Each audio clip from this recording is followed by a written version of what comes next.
నమస్కారం ETV news కి స్వాగతం। భారత అంతరిక్ష చరిత్రలో కొత్త అధ్యాయం మొదలైంది। అంతరిక్ష వినివేదుల్లో భారత కీర్తి పతాకం రెపరెపలాడే అపురూప ఘట్టం ఆవిష్కృతమైంది। యాక్సియం వాణిజ్య మిషన్లో భాగంగా మరో ముగ్గురు వ్యోమగాములతో కలిసి భారత వ్యోమగామి సుభాష్ శుక్లా అంతర్జాతీయ అంతరిక్ష కేంద్రానికి బయలుదేరారు। భారత కాలమానం ప్రకారం మధ్యాహ్నం 12:01 నాసా కెనడీ స్పేస్ సెంటర్ నుంచి ఫాల్కన్ 9 రాకెట్ నిప్పులు చిమ్ముకుంటూ అంతరిక్షంలోకి దూసుకెళ్లింది। ఇందులో సుభాష్ శుక్లా సహా axiom 4 machine commander Peggy Whitson, European space ఏజెన్సీకి చెందిన పోలాండ్, హంగేరీ వ్యోమగాములు స్లావోస్ టిబోర్ అంతరిక్షానికి బయలుదేరారు। వాస్తవానికి ఈ ప్రయోగం మే 29న జరగాల్సి ఉన్నప్పటికీ వేర్వేరు కారణాలతో పలుమార్లు వాయిదా పడి ఇవాళ చేపట్టారు। ఫాల్కన్ 9 రాకెట్ 28 గంటలు ప్రయాణించి రేపు సాయంత్రం 4:30కు భూమికి 400 కిలోమీటర్ల ఎత్తులోని అంతర్జాతీయ అంతరిక్ష కేంద్రం ISS-ను చేరుతుంది। అక్కడ సుభాష్ బృందం 14 రోజులు భారరహిత స్థితిలో 7 ప్రయోగాలు నిర్వహిస్తుంది। దీర్ఘకాలం సాగే రోదస్ యాత్రలో పోషకాహారం, జీవనాధార వ్యవస్థలపై ముందడుగు వేయడానికి ఉద్దేశించిన ప్రయోగం సహా భారరహిత స్థితి వల్ల ఎముకలు, కండరాలు, గుండె, రక్తనాళాలు, రోగ నిరోధక వ్యవస్థపై ప్రభావాన్ని అధ్యయనం చేస్తారు। మరోవైపు ప్రధాని నరేంద్ర మోదీ పాఠశాల విద్యార్థులు, ఇతరులతో అక్కడి నుంచి సుభాష్ బృందం మాట్లాడుతుంది। 2027లో చేపట్టే మానవ సహిత యాత్ర గగన్యాన్కు సుభాష్ అనుభవం ఉపయోగపడుతుందని ఇస్రో చెబుతోంది। రాకేష్ శర్మ తర్వాత అంతరిక్షంలో అడుగుపెట్టనున్న రెండో భారతీయుడుగా, ISSకు వెళ్లిన తొలి భారతీయుడుగా సుభాష్ రికార్డులకెక్కనున్నాడు। ఫాల్కన్ 9 రాకెట్ నింగిలోకి దూసుకెళ్లగానే భారత వ్యోమగామి సుభాష్ శుక్లా తల్లిదండ్రులు భావోద్వేగానికి గురయ్యారు। ఉత్తరప్రదేశ్లోని లక్నోలో యాక్సియం 4 మిషన్ ప్రత్యక్ష ప్రసారాన్ని చూసిన సుభాష్ కుటుంబ సభ్యులు ఫాల్కన్ 9 రాకెట్ అంతరిక్ష కేంద్రానికి విజయవంతంగా పయనమవగానే ఆనందంతో గంతులు వేశారు। తమ కుమారుడు అంతరిక్ష కేంద్రంలోకి వెళ్తుండడం ఆనందంగా ఉందని సుభాష్ శుక్లా తండ్రి శంభుదయాల్ శుక్లా తెలిపారు। దేవుడి ఆశీర్వాదం వల్లే ఇది సాధ్యమైందని అన్నారు। యాక్సియం 4 మిషన్లో భాగంగా అంతర్జాతీయ అంతరిక్ష కేంద్రానికి వెళ్తున్న సుభాష్ శుక్లా తానేమీ ఒంటరిగా వెళ్లడం లేదని పేర్కొన్నారు। దేశ ప్రజలందరి విశ్వాసం తనతో ప్రయాణిస్తోందని ఉద్వేగంతో చెప్పారు। ప్రస్తుతం భూమి చుట్టూ 7.5 కిలోమీటర్ల వేగంతో పయనిస్తున్నట్టు చెప్పిన సుభాష్ ఇదో గొప్ప ప్రయాణమని అభివర్ణించారు। ఈ మేరకు ఫాల్కన్ 9 రాకెట్ నుంచి తన సందేశాన్ని వినిపించిన సుభాష్ 40 ఏళ్ల తర్వాత తిరిగి అంతరిక్షానికి చేరుకున్నామని తన భుజంపై త్రివర్ణ పతాకంతో మాట్లాడుతూ చెప్పారు। ప్రస్తుత యాత్ర అంతర్జాతీయ అంతరిక్ష కేంద్రానికి జరుపుతున్న యాత్రకు ప్రారంభం కాదన్న సుభాష్ భారత్ మానవ సహిత అంతరిక్ష యాత్రకు ఆరంభమని పేర్కొన్నారు। దేశ ప్రజలంతా యాత్రలో భాగస్వాములు కావాలని ఆశిస్తున్నట్టు చెప్పిన సుభాష్ అందరం కలిసి భారత మానవ సహిత కార్యక్రమాన్ని ప్రారంభిద్దామంటూ జై హింద్, జై భారత్ నినాదాలు చేశారు। కెనడీ స్పేస్ సెంటర్ నుంచి ఫాల్కన్ 9 రాకెట్ ద్వారా నింగిలోకి దూసుకెళ్లిన భారత వ్యోమగామి సుభాష్ శుక్లా బృందం సరికొత్త చరిత్ర సృష్టించిందని రాష్ట్రపతి ద్రౌపది ముర్ము ఎక్స్లో పోస్ట్ చేశారు। అంతరిక్షంలో మరో మైలురాయిని భారత్ చేరుకుందని వెల్లడించారు। సుభాష్ ప్రయాణం పట్ల దేశం ఉత్సాహంగా ఉందన్న రాష్ట్రపతి ఓ భారతీయుడు రోదస్సులో ప్రయాణించడం గర్వంగా ఉందన్నారు। అంతరిక్ష కేంద్రంలోకి శుక్లా సహా అమెరికా, పోలాండ్, హంగేరీ దేశాలకు చెందిన వ్యోమగాములు వెళ్లడం వసుదైక కుటుంబాన్ని ప్రతిబింబిస్తుందని ద్రౌపది ముర్ము తెలిపారు।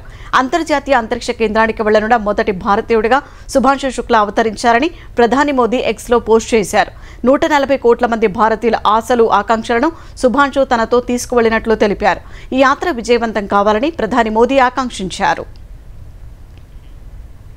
ఆధునిక సాంకేతికతకు చిరునామాగా రాజధాని అమరావతిని నిర్మిస్తున్నామని ముఖ్యమంత్రి చంద్రబాబు అన్నారు।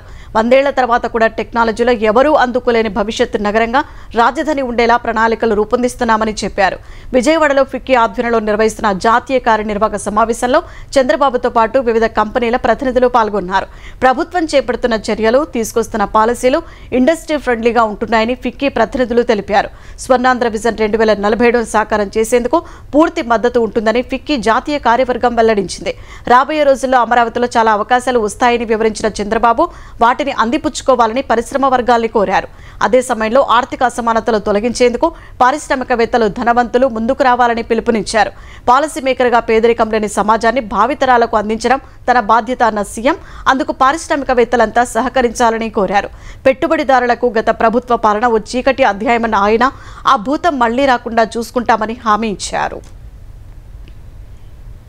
క్వాంటం టెక్నాలజీ సమీప భవిష్యత్తులో ఊహించనంత వేగంగా జనజీవితంలోకి వచ్చేస్తుందని నిపుణులు తెలిపారు। వచ్చే జనవరి నుంచి అమరావతిలో క్వాంటం కంప్యూటింగ్ వ్యాలీ కార్యకలాపాలు ప్రారంభం కానుండగా ఈ నెల 30న క్వాంటం డేను దృష్టిలో పెట్టుకుని ఆంధ్రప్రదేశ్ ప్రభుత్వం విజయవాడలో ప్రత్యేక వర్క్షాప్ నిర్వహించింది। ఈ కార్యక్రమంలో IBM, TCS, మైంట్రీ వంటి టెక్నాలజీ సంస్థల ప్రతినిధులతో పాటు ఆంధ్రప్రదేశ్ ఉన్నతాధికారులు పాల్గొని క్వాంటమ్ కంప్యూటింగ్ విశేషాలపై అవగాహన కల్పించారు. క్వాంటమ్ కంప్యూటర్లు, టెక్నాలజీ, బ్యాంకులు, రక్షణ రంగం, వైద్యారోగ్యం, విద్యా పలు రంగాల్లో విస్తృతంగా వినియోగంలోకి వస్తున్న నిపుణులు క్వాంటమ్ రివల్యూషన్ను అందుకోవడానికి ఆంధ్రప్రదేశ్కు పూర్తి అవకాశాలు ఉన్నాయని తెలిపారు. అమరావతిలో ఏర్పాటు చేసిన క్వాంటమ్ వ్యాలీ సెంటర్ దేశానికి దిక్సూచిగా మారుతుందన్నారు. సమీప భవిష్యత్తులో లక్షల మంది Amaravati quantum valley tech park నుంచి పనిచేసేందుకు అవకాశం ఉందని సీఎం కార్యదర్శి ప్రద్యుమ్న వివరించారు. తెలంగాణలో గ్రామ పంచాయతీ ఎన్నికలు 3 నెలలు నిర్వహించాలని హైకోర్టు తీర్పు వెలువరించింది. ఈ మేరకు తెలంగాణ ప్రభుత్వం తెలంగాణ ఎన్నికల సంఘానికి ఆదేశాలు జారీ చేసింది. 30 రోజుల వార్డుల విభజన చేయాలని, సెప్టెంబర్ 30 లోపు పంచాయతీ ఎన్నికలు పూర్తి చేయాలని జస్టిస్ టి మాధవీదేవి తీర్పు వెలువరించారు. 2024 జనవరి 31నే తెలంగాణలో సర్పంచ్ల పదవీకాలం ముగియగా గడువు ముగిసి ఏడాదిన్నర పూర్తయినప్పటికీ పంచాయతీ ఎన్నికలు నిర్వహించకపోవడంపై దాఖలైన 6 పిటిషన్లపై 2 రోజుల క్రితమే హైకోర్టు వాదనలు పూర్తి చేసింది. ఈ విచారణలో పంచాయతీల బాధ్యతలను ప్రత్యేక అధికారులకు అప్పగించడం రాజ్యాంగం, తెలంగాణ పంచాయతీరాజ్ చట్టాలకు విరుద్ధమని పిటిషనర్లు వాదించారు. ప్రత్యేక అధికారులు ఇతర విధుల్లో ఉండటం వల్ల ప్రజల సమస్యలను పట్టించుకోవడం లేదని కోర్టు దృష్టికి తెచ్చారు. అటు సుప్రీంకోర్టు తీర్పు ప్రకారం స్థానిక సంస్థల బీసీ రిజర్వేషన్లు ఖరారు చేసి ఎన్నికల ప్రక్రియ చేపట్టాల్సి ఉందని ప్రభుత్వ తరపు న్యాయవాది వివరించారు. ఈ ప్రక్రియ పూర్తి కావడానికి మరో 1 నెల రోజుల గడువు అవసరమని కోరారు. అటు ప్రభుత్వం ఎన్నికల నిర్వహణకు ఆమోదం తెలిపిన తర్వాత తమకు 2 నెలలు అవసరమని ఎస్సీసీ తెలిపింది. ఈ వాదనలపై ఇవాళ తీర్పు వెలువరించిన కోర్టు 3 నెలల్లో పంచాయతీ ఎన్నికలు నిర్వహించాలని ఆదేశించింది. ప్రపంచంలోనే మొట్టమొదటి మలేరియా వ్యాక్సిన్ ఆర్టీఎస్-ని పలు దేశాల్లో సగానికంటే తక్కువ ధరకే అందించనున్నట్టు భారత్ బయోటెక్, జీఎస్కే సంస్థలు ప్రకటించాయి. Global alliance for vaccine and ఇమ్యునైజేషన్లో భాగంగా 2028 నాటికి వ్యాక్సిన్ ధరను $5 కంటే తక్కువకే అందించనున్నట్టు పేర్కొన్నాయి. ఆఫ్రికాలోని 12 దేశాల్లో 2025 చివరి నాటికి రొటీన్ ఇమ్యునైజేషన్ కార్యక్రమంలో భాగంగా ఆర్టీఎస్-ని చిన్నారులకు అందించనున్నాయి. మలేరియా అధికంగా ఉన్న ఆఫ్రికాలోని చిన్నారులకు వ్యాక్సిన్ అందించాలనే లక్ష్యంతోనే ధరను తగ్గించాలనే నిర్ణయం తీసుకున్నట్టు తెలిపాయి. మలేరియా నివారణకు ప్రపంచ ఆరోగ్య సంస్థ WHO గుర్తించిన మొట్టమొదటి వ్యాక్సిన్ ఆర్టీఎస్ కాగా ఈ వ్యాక్సిన్ ఉత్పత్తి కోసం భారత్ బయోటెక్ $200 మిలియన్ పెట్టుబడి పెట్టింది. ఈ వ్యాక్సిన్ తీసుకున్న ఘనా, కెన్యా, మలావి దేశాల్లోని 2 మిలియన్లకు పైన చిన్నారుల్లో సత్ఫలితాలు కనిపిస్తున్నాయని WHO నిర్ధారించినట్టు భారత్ బయోటెక్ చైర్మన్ కృష్ణయ్య తెలిపారు. అధికారంలో ఉన్న ప్రతిపక్షంలో ఉన్నట్లే ఆలోచించాలని ఏపీ విద్యాశాఖ మంత్రి నారా లోకేష్ అన్నారు. ప్రజలు ఇచ్చిన బాధ్యతను అహంకారంతో కాకుండా బాధ్యతతో చేయాలని సూచించారు. కృష్ణా జిల్లా మచిలీపట్నంలో పర్యటించిన ఆయన టీడీపీ కార్యకర్తలతో సమావేశమయ్యారు. పిల్లలను చదివించేందుకు ఏ తల్లి ఇబ్బంది పడకూడదని తల్లికి వందనం అమలు చేశామని లోకేష్ తెలిపారు. సాంకేతికతను వినియోగించి పార్టీ కోసం నిజంగా కష్టపడుతున్న వారిని గుర్తిస్తున్నామని చెప్పారు. టీడీపీ, జనసేన, బీజేపీ నేతలు సమన్వయంతో ముందుకు వెళ్లాలని లోకేష్ సూచించారు.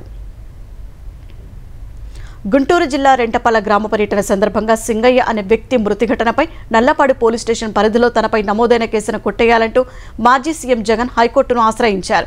ఈ మేరకు ఆయన దాఖలు చేసిన క్వాష్ పిటిషన్పై రేపు విచారణ చేపడతామని హైకోర్టు తెలిపింది. ఏటుకూరు బైపాస్ ఆంజనేయ స్వామి విగ్రహం వద్ద జగన్ ప్రయాణిస్తున్న వాహనం కింద నలిగి సింగయ్య మృతి చెందారని నల్లపాడు పోలీసులు కేసు నమోదు చేశారు. జగన్ సహా మాజీ మంత్రులు పేర్ని నాని, విడుదల రజనీలను నిందితులుగా పేర్కొన్నారు. పేర్ని నాని, విడుదల రజని ఇప్పటికే హైకోర్టులో పిటిషన్లు వేశారు. ఈ వ్యాజ్యాలన్నీ కలిపి రేపు విచారణ చేపట్టనున్నట్టు హైకోర్టు తెలిపింది. ఎన్నికల సమయంలో హామీ ఇచ్చినట్లుగా తుమ్మిడిహట్టి వద్ద 152 మీటర్ల ఎత్తులో ఆనకట్ట కట్టాలని మాజీ మంత్రి వేముల ప్రశాంత్ రెడ్డి డిమాండ్ చేశారు. రైతు భరోసా విజయోత్సవ సభలో కేసీఆర్పై రేవంత్ వ్యాఖ్యలను ప్రశాంత్ రెడ్డి ఖండించారు. సీఎంతో చర్చకు కేసీఆర్ అవసరం లేదన్న ప్రశాంత్ రెడ్డి తాము సామాన్య బీఆర్ఎస్ కార్యకర్త చాలని అన్నారు. రాష్ట్ర ప్రభుత్వం వెంటనే మేడిగడ్డకు మరమ్మతులు చేసి కాళేశ్వరం నీరు ఇవ్వాలని మరో మాజీ మంత్రి గంగుల కమలాకర్ డిమాండ్ చేశారు.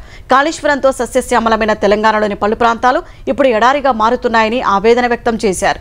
స్థానిక సంస్థల ఎన్నికల తర్వాత రైతు భరోసా పథకాన్ని ఎత్తివేస్తారన్న విశ్వసనీయ సమాచారం ఉందని మాజీ మంత్రి నిరంజన్ రెడ్డి అన్నారు. ఎన్నికల తర్వాత కూడా కొనసాగిస్తామని సీఎం, వ్యవసాయ, ఆర్థిక శాఖ మంత్రులు బహిరంగ ప్రకటన చేయాలని డిమాండ్ చేశారు. డ్రగ్స్ రహిత సమాజాన్ని నిర్మించేందుకు ప్రతి ఒక్కరూ కృషి చేయాలని తెలంగాణ రవాణా శాఖ మంత్రి పొన్నం ప్రభాకర్ అన్నారు.